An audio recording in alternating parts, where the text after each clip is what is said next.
मेहनतीचं फळ आज त्यांची ही तिन्ही मुलं आज चांगलं उच्च विद्याविभूषित असून चांगल्या पद्धतीने आज त्यांचं कुटुंब सेट आहे.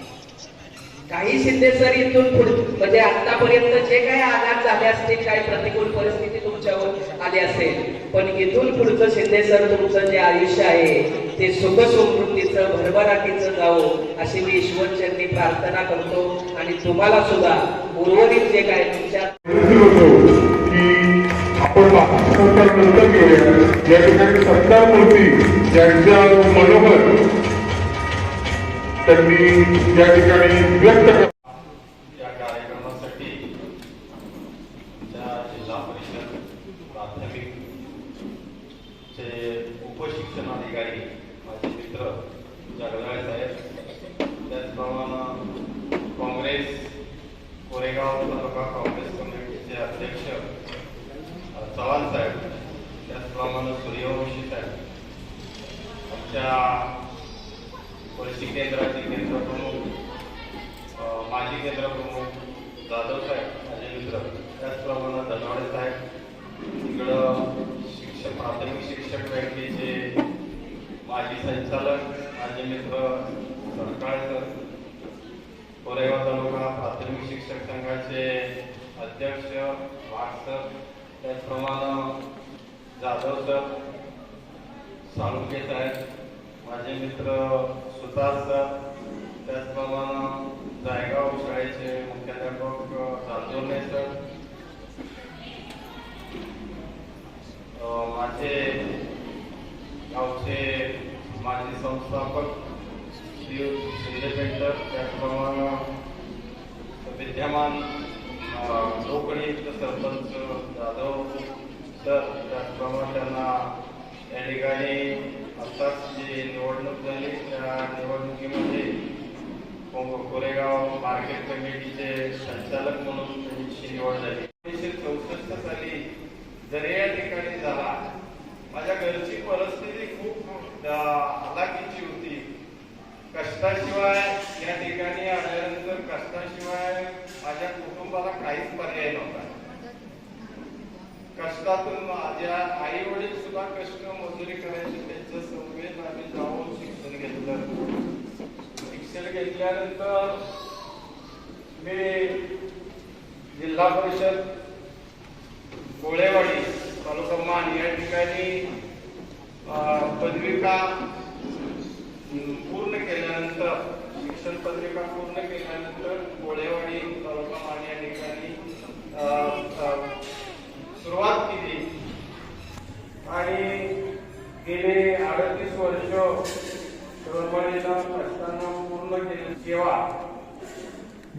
शेवटचा जेव्हा सेवानिवृत्तीचा काळ होता त्यावेळेला माझी नेमणूक वरिष्ठ मुख्याध्यापक म्हणून एकाका या ठिकाणी झाली. एकाकामध्ये तळमळीनं आणि खूप श्रम घेऊन एक ती आदर्श शाळा म्हणून घडवली.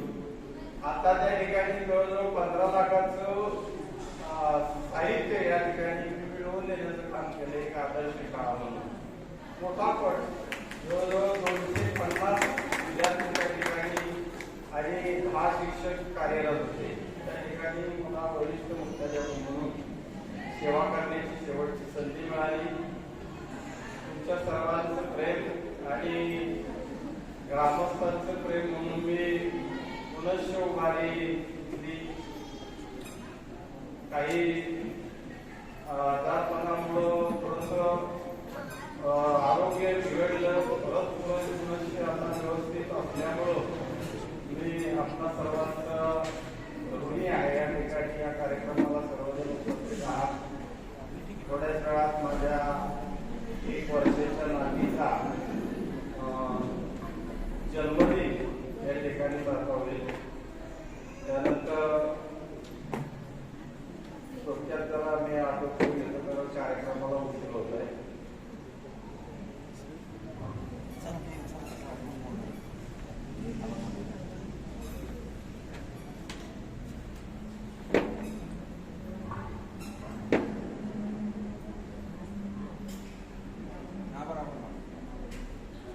यानंतर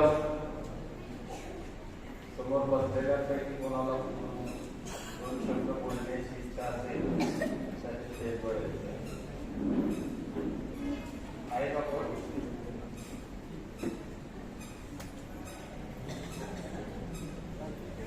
यानंतर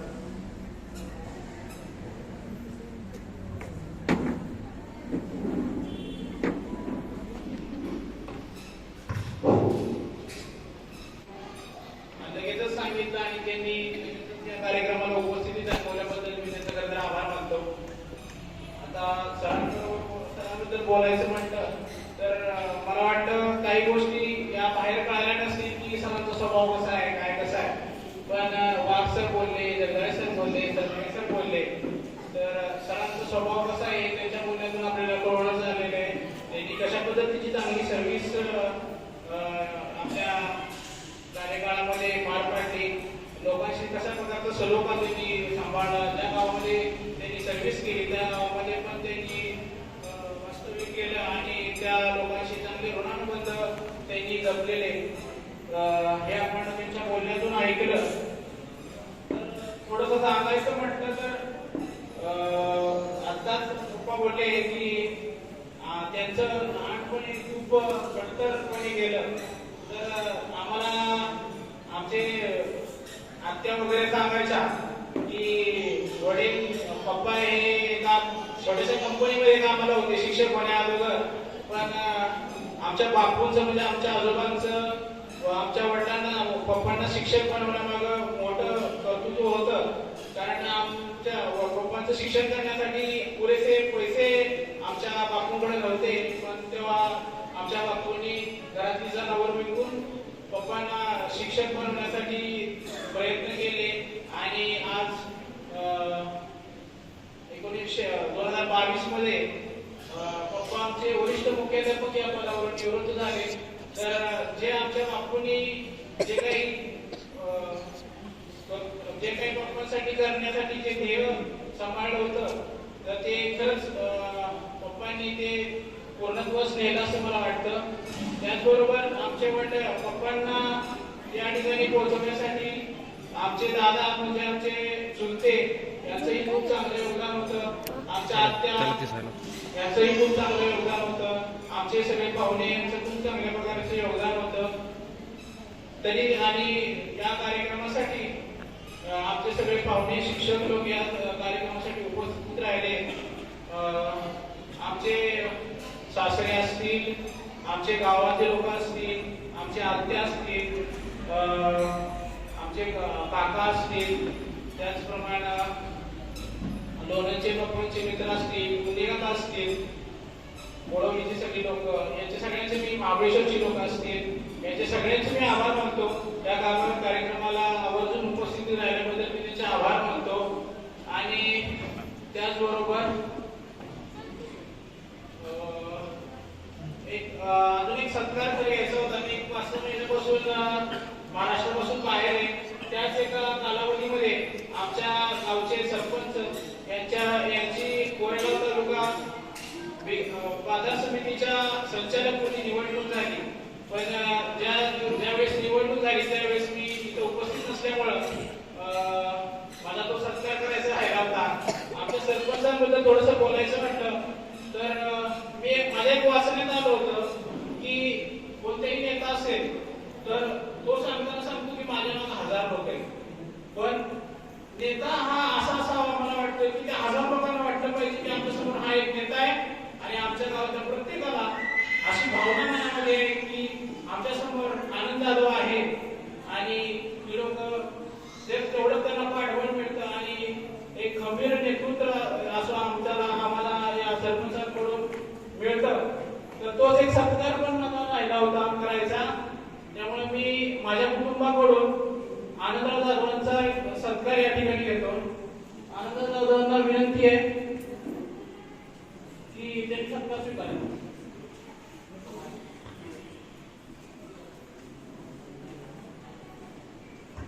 मी आमच्या बाप्पाला विनंती करतो की त्यांनी आता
कन्येचा आज प्रथम वाढदिवस आहे तो या ठिकाणी लगेच संपन्न होणार आहे. मी सर्व आप्तेष्ट आणि त्यांच्या नातेवाईकांना विनंती करतो की लगेचच तुम्ही या ठिकाणी वृक्षाचं औक्षण करून केक कापून घ्यावा.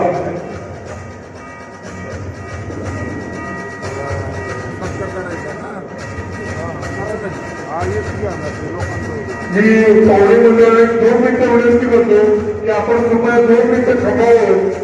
त्या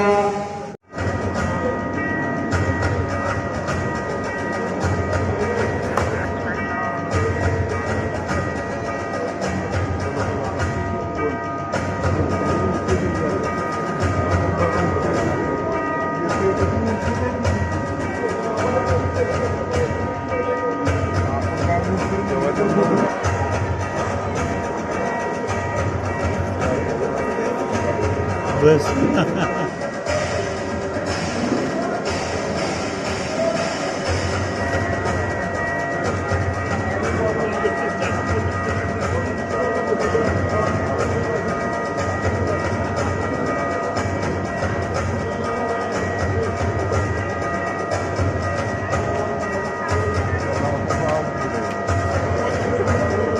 उचलून नेणार काकाला आता.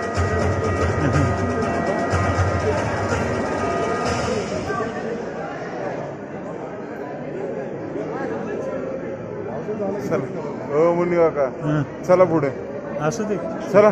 नको नको ते Peace.